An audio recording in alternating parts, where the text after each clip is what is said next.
aider une personne sans papier est devenu un délit.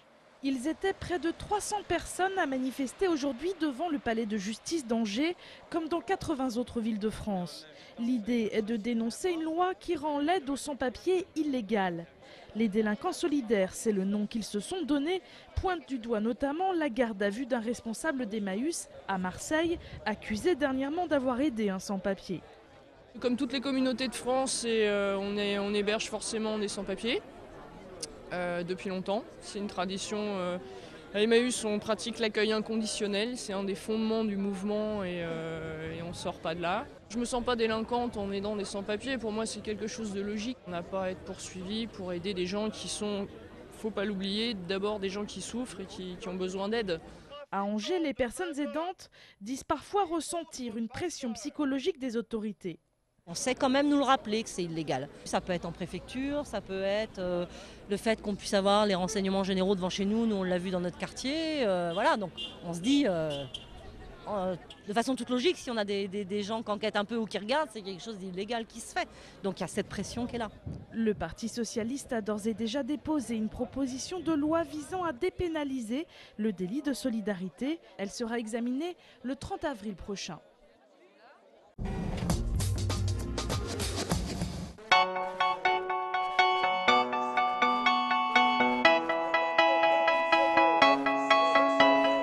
Les cœurs angevins ont vibré toute la journée au rythme des tours de pédale. Malgré une météo capricieuse, le public s'est déplacé en nombre pour admirer le peloton du circuit Sarthe Pays de la Loire. Autographes, poignées de main, photographies, des jeunes aux plus anciens, tous sont venus applaudir les champions. On peut pas rêver mieux, hein, c'est formidable. Il y avait des polices, des vélos et il y avait des voitures et des caravanes, ils étaient tout en fond là-bas. On est heureux de participer et puis de voir profiter des professionnels. C'est une belle course et puis de voir des jeunes courir comme ça, c'est super quoi. Côté course, l'arrivée matinale a vu s'imposer le breton David Lelay en solitaire sur l'avenue Pattonne. Dans le contre-la-montre de l'après-midi, c'est un autre tricolore, Jimmy Engoulevent, qui s'est imposé. En attendant le départ du peloton depuis l'esplanade du Théâtre Le Quai jeudi matin, les Angevins sont repartis chez eux. Des tours de roue plein la tête. Notre homme du jour, c'est Franck Bouillet. Depuis 3 ans, le coureur originaire du Choletais était interdit de compétition.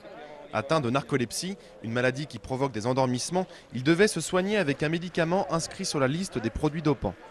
Après 3 ans de lutte, il a enfin trouvé une solution.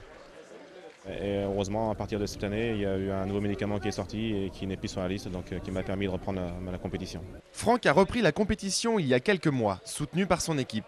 Aujourd'hui, il goûte enfin au plaisir de retrouver son métier. Ouais, que ce soit sur les Pays-de-Loire ou que ce soit au Circuit de la Sarthe, généralement, dès qu'on est dans sa région, c'est fabuleux parce qu'au moins on a tous les supporters qui sont derrière nous et ça fait chaud au cœur. Porté par le public, Franck a terminé 51e du contre-la-montre. Il est ce soir 47e au classement général.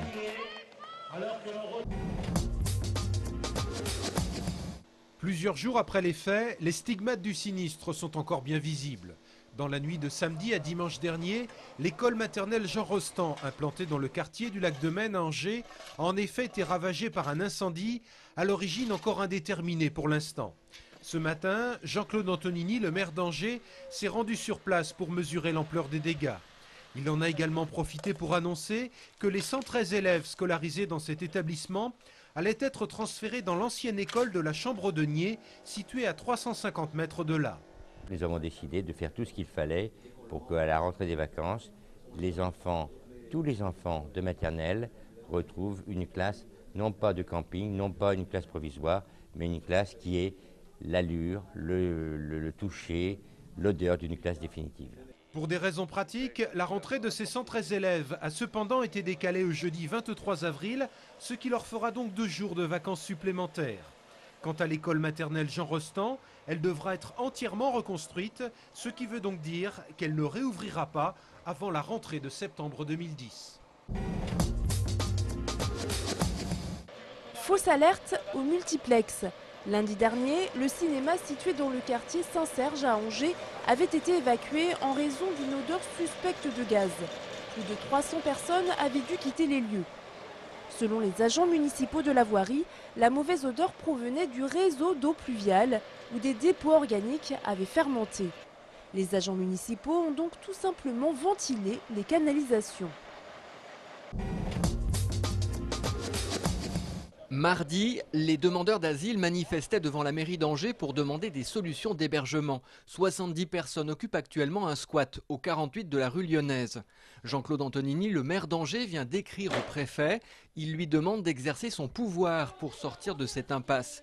Si la ville peut s'occuper du sort des SDF, il est bien de la responsabilité de l'État de gérer la situation des demandeurs d'asile.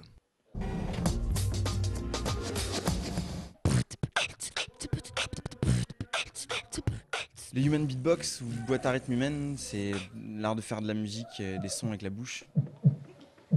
Ça porte cette appellation-là depuis la fin des années 70, début des années 80 à New York, au sein du mouvement hip-hop, etc. Après, faire de la musique avec la bouche, ça a toujours existé partout dans le monde et c'est pas seulement rattaché à une esthétique aujourd'hui, mais c'est un instrument à part entière avec lequel on peut faire toute forme de musique, quoi. Après le hip-hop, le beatbox. Dans le cadre du festival Émergence sur les expressions urbaines, un championnat départemental a réuni une douzaine de jeunes beatboxers cet après-midi à la maison de quartier Saint-Serge à Angers. L'occasion pour chacun de faire ses preuves en public lors de battles, confrontations sonores, amicales, avec juste ce qu'il faut de provoque.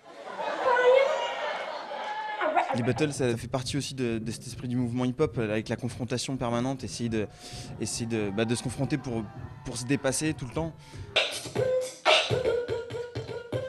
Et c'est ça qui plaît à Alex Signot, 13 ans. Cela fait 2 ans qu'il fait du beatbox et pour apprendre, selon lui, il n'y a pas 36 solutions. Regarder les autres beatboxers faire pour prendre des exemples. Et c'est s'entraîner, voilà.